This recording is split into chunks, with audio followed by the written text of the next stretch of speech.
जंग के 33वें दिन सुलह का कोई फॉर्मूला नहीं दिख रहा है। पुतिन की फौज कीव के बाहर से हमला बोल रही है। कई शहर रूस के कब्जे में आ चुके हैं, लेकिन वहां भी छुटपुट लड़ाई जारी है। हमलों से रूस ने यूक्रेन को तो बुरी तरह बर्बाद कर दिया, लेकिन अब तक साफ नहीं हो पाया है कि रूस का असली मकसद क्या है। पहली बार यूक्रेन के सैन्य खुफिया विभाग के प्रमुख ने रूसी मंशा पर अहम दावा किया है।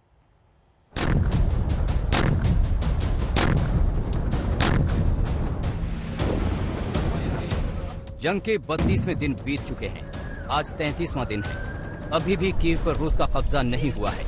ऐसा नहीं है कि यूक्रेन से कई गुना ताकतवर रूस चाह ले तो कीव में उसका घुसना नामुमकिन नहीं है।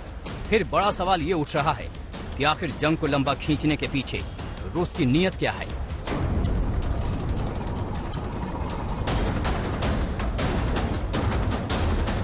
यूक्रेन के सैन्य खुफिया प्रमुख किरिलो बुडानोव के दावे ने रूसी रणनीति से पर्दा उठाने का काम किया है।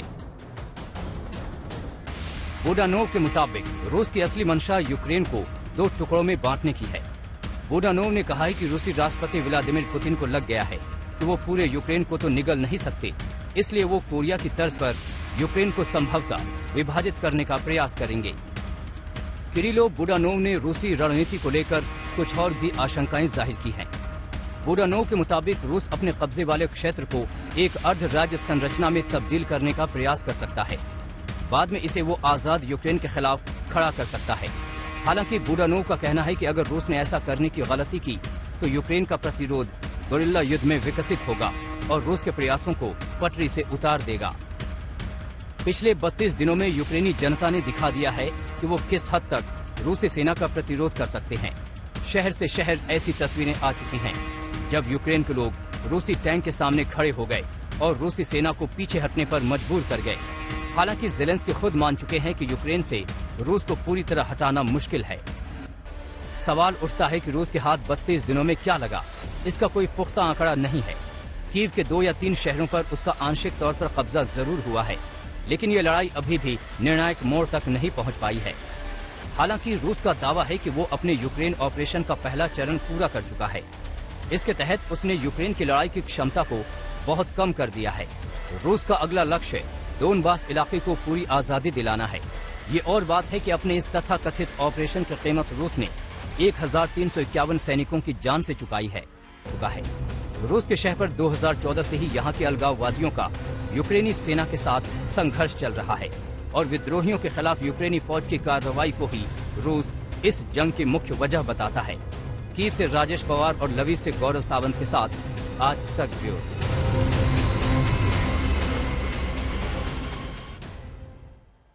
तो रूस यूक्रेन जंग की आज तक पर मेगा कवरेज जारी है। हमारे संवाददाता कीव, लवीव और यूक्रेन और रूस के अलग अलग शहरों में मौजूद है। जिस लवीव शहर पर कल रूस ने हमला बोला, वहां से आज तक संवाददाता गौरव सावंत मौजूद थे। देखिए उनकी लवीव से ये रिपोर्ट। यहां लवीव में खासा भय है। भय इसलिए क्योंकि रूस की तरफ से एक के बाद एक ताबड़तोड़ कई मिसाइलें और रॉकेट लवीव की ओर दागे गए, जिसमें एक बहुत ही महत्वपूर्ण ईंधन के डिपो में आग लग गई और कई लोग इसमें घायल हो गए। रूस के मुताबिक ईंधन का ये डिपो यूक्रेन की सेना को, टैंकों को, बख्तरबंद गाड़ियों को ईंधन सप्लाई करता था। यूक्रेन में अब इस बात का भय है कि पश्चिम के क्षेत्र भी अब सुरक्षित नहीं है और इसीलिए बड़ी संख्या में लोग अब लवीव भी छोड़कर पोलैंड जाने का प्रयास कर रहे हैं। पहले ही लगभग 30 लाख लोग इस देश से पलायन कर चुके हैं, जिनमें लगभग 22 से 23 लाख पोलैंड की तरफ गए हैं। लवीव को अब तक सुरक्षित माना जाता था, लेकिन वो सुरक्षा अब लगातार कम होती जा रही है जब लवीव और इवानो फ्रांको को लगातार निशाना बनाया जा रहा है।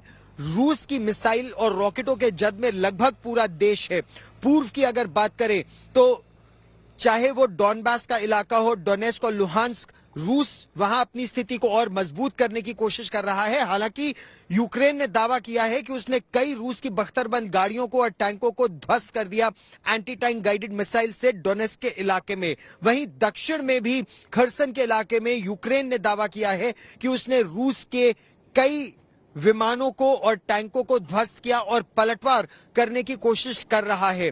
लेकिन जमीनी स्थिति ये लगती है कि रूस की सेना पूर्व और दक्षिण में अपने आप को और मजबूत करने की कोशिश कर रही है और सी ऑफ अजोव हो या ब्लैक सी हो, यानी समुद्र के रास्ते रसद सामग्री आने का रास्ता यूक्रेन के लिए लगभग पूरी तरह से बंद कर दिया गया है। 32वें दिन हालांकि अभी कुछ शांति है, लेकिन अंदेशा यही है, डर यही है कि आने वाले कुछ घंटों और दिनों में यह युद्ध और भयावह रूप ले सकता है। कैमरामैन ललित मोहन जोशी के साथ गौरव सावंत, लेविव, यूक्रेन आज तक।